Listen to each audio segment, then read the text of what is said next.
अस्सलामुअलैकुम dear students, उम्मीद करता हूँ आप सब खैरियत से होंगे।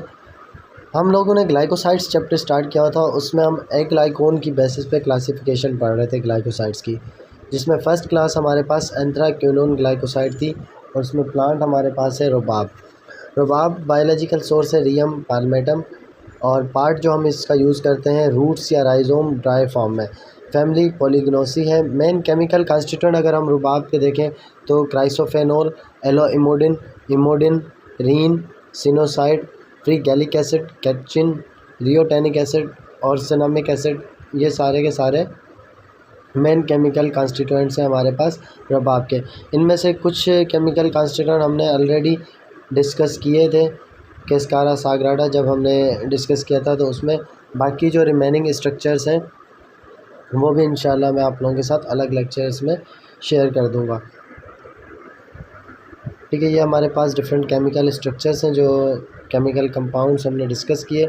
अब पोलैरिटी की बेसिस पे अगर हम बात करें तो पोलैरिटी की बेसिस पे हमारे पास गैलिक एसिड हाईएस्ट पोलैरिटी है, फिर उसके बाद cinnamic acid, then catechin and then chrysophanol. तो इन चारों को जब हम कंपेयर कर रहे हैं, गैलिक एसिड हमारे पास सबसे ज़्यादा पोलर है, देन सिनामिक एसिड और कैटेचिन, क्राइसोफेनॉल।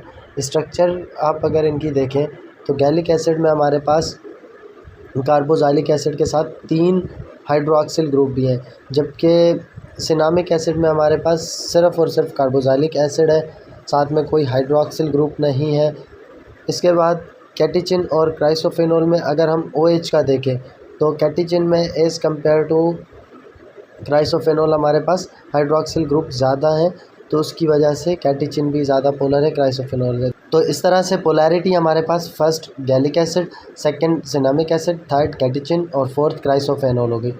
अब मेरा आप लोगों से सवाल है कि अगर हमारे पास नॉर्मल फेज क्रोमेटोग्राफी है HPLC में, तो उसमें हम जब इन कंपाउंड्स की इल्यूशन कराएं तो सबसे पहले कौन सा इल्यूट आउट होगा, सेकंड पे कौन सा होगा, थर्ड पे कौन सा, इल्यूशन सीक्वेंस हमारे पास क्या होगा इन चारों कंपाउंड्स का। फिर उसके अलावा अगर हम सिनोसाइड्स की बात करें तो सिनोसाइड्स हमारे पास डायमेरिक ग्लाइकोसाइड्स हैं। डायमेरिक का मकसद ये है कि इसके अंदर हमारे पास दोनों तरफ से डाईग्लूकोसाइड अटैच्ड है। आप अगर इनकी स्ट्रक्चर देखें तो इसके अंदर हमारे पास रीन और एलोइमोडिन अटैच्ड है। अब रीन के साथ भी आपके पास एक ग्लूकोज की स्ट्रक्चर लगी हुई है और एलोइमोडिन के साथ भी, तो दोनों तरफ से जो एंथ्राक्विनोन की रिंग्स हैं दोनों पे हमारे पास एक एक ग्लूकोज है, तो इसीलिए इसे डायमेरिक या डाईग्लूकोसाइड भी कहा जाता है, जिसमें एलोइमोडिन और रीन दोनों चीज़ें मिली हुई हैं। ठीक है, फिर उसके बाद हमारे पास जो सिनोसाइड के डिफरेंट डेरिवेटिव हैं A और B फार्म, इसी तरह C और D फार्म, उसमें सिर्फ हमारे पास ट्रांस और सिस फार्म का फ़र्क है। ट्रांस में हमारे पास ये होगा कि अपोजिट ग्रुप्स जो है ना, ग्रुप्स हमारे पास अपोजिट साइड पे हों, जबकि सिस में हमारे पास ग्रुप्स जो हैं वो सेम साइड पे होंगे। तो जो सिस फार्म होती है वो ज़्यादा पोलर होती है as compare to transform के। फिर अगर हम यूजेस की बात करें तो प्रीवियसली भी मैंने आप लोगों को ये बताया था कि जिनमें भी हमारे पास सिनोसाइड या इसके डेरिवेटिव मौजूद होते हैं, इमोडिन, एलोइमोडिन, जितनी भी ये चीज़ें हैं, ये सारे के सारे कैथार्टिक एक्शन रखते हैं। नेक्स्ट प्लांट हमारे पास है एलो। एलो का बायोलॉजिकल सोर्स हमारे पास है एलो बार्बाडेंसिस। पार्ट जो हम इसका यूज़ करते हैं dried latex of leaves use करते हैं। फैमिली हमारे पास है लिलिएसी।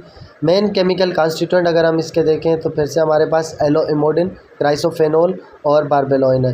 ये तीनों स्ट्रक्चर्स हमने ऑलरेडी डिस्कस की हुई हैं। एलोइमोडिन आपके पास एंथ्राक्विनोन की स्ट्रक्चर है, उसमें 1 और 8th पोजीशन पे आपके पास हाइड्रोक्सी ग्रुप लगा हुआ है और 3rd पोजीशन पे आपके पास मिथोनोल लगा हुआ है। इसी तरह क्राइसोफेनोल में 1 और 8 पे हाइड्रोक्सी है, 3rd पे सिर्फ मिथाइल है, जबकि बारबेलोइन में हमारे पास एलोइमोडिन वाली ही स्ट्रक्चर है, उसकी 10th पोजीशन पे ग्लूकोज लगा हुआ है, तो वो बारबेलोइन बन जाता है।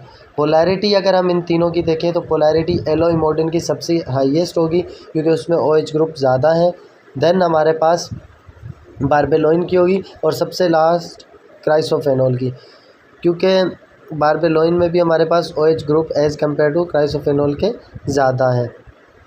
फिर इसकी बेसिस पे अगर हम बात करते हैं कि अगर हमारे पास रिवर्स फेज क्रोमेटोग्राफी है तो कौन से कॉन्स्टिट्यूएंट हमारे पास फर्स्ट इल्यूट आउट होंगे और कौन से लास्ट, ये आप लोगों ने टास्क के साथ ऐड करना है। यूजेस की अगर हम बात करें तो ये एज ए कैथार्टिक होता है, उसके अलावा ये जो है ना बेंजोइन टिंचर की फार्मूलेशन में एज अ एड हेल्पिंग के तौर पे यूज़ किया जाता है। उसके अलावा लीव का जो म्यूसिलेजिनियस जूस होता है वो यूज़ किया जाता है बर्न्स की ट्रीटमेंट के लिए, या बाकी जो स्किन इरिटेशंस वगैरह हो जाती है, स्किन फट जाती है, उनमें यूज़ किया जाता है। 1935 में जूस जो है वो 3rd डिग्री एक्सरे बर्न्स, मतलब हमारे पास जो हाईएस्ट क्लासेस में आ जाती हैं बर्न की, उसके लिए भी यूज़ किया जाता था।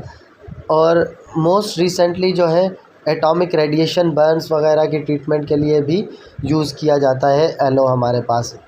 इसके अलावा एक और चीज़ अगर हम देखें, जो हमारे पास ओ ग्लाइकोसाइड CN और एस था on the basis of linkage, तो हमारे पास जो ओ ग्लाइकोसाइड होते हैं ना वो इजीली ब्रेकेबल होते हैं एज़ कम्पेयर टू बाकी जो ग्लाइकोसाइड्स हैं। जिस तरह से हमने बारबेलोइन का कहा था C ग्लाइकोसाइड है, या बाकी जो हमारे पास C या N ग्लाइकोसाइड होंगे, उसके मुकाबले में ओ ग्लाइकोसाइड इजीली ब्रेकेबल है ईस्टर लिंकेज की वजह से, क्योंकि वहाँ पे आपके पास। उम्मीद करता हूँ लेक्चर आप लोगों को समझ में आ गया होगा। फ़र्दर आप लोगों का कोई भी सवाल है, क्यूरी है, तो वो कमेंट्स में ड्रॉप कर दें। इंशाल्लाह नेक्स्ट क्लास में हम remaining classes of glycoside discuss करेंगे।